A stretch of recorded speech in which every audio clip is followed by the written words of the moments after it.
Oh, yan pala. Yung basher ko dyan.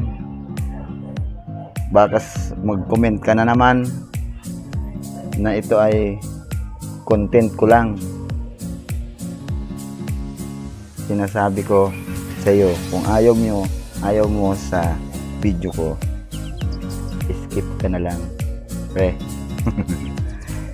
Dahil ako, nagko-content ako, pero marunong ako gumawa.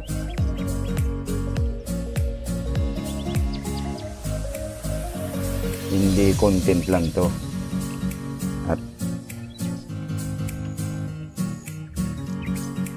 sarili natin gawa ang kino-content natin, Brad. Hindi tayo para nagbibideo lang ang gawa ng iba.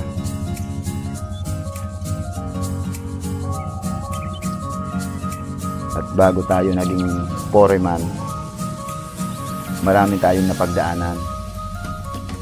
Ikaw ang tanong, ano ang napagdaanan mo? Ha? Kaya huwag ka magko-comment ng hindi maganda. Ha? Brad, inuulit ko, skip ka na lang sa mga video ko. O kung gusto mong magpaturo, pumasok ka sa grupo ko para matutunan mo lahat ng natutunan ko. Ha? Correct ba? Ayos ba, Brad?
Many hours later.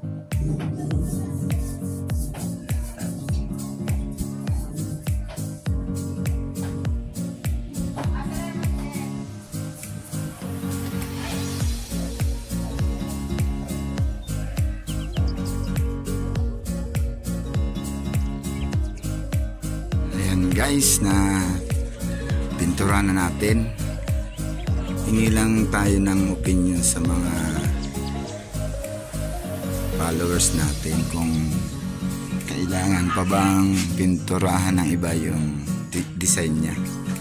Ano guys, ano suggest nyo nga guys, paki-comment nga kung pwede bang pinturahan o anong pinturang maganda sa design niya para kung hindi na, hingi lang ako ng opinion nyo.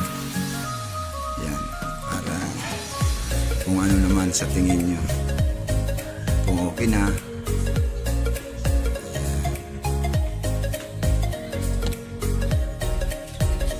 Layo natin.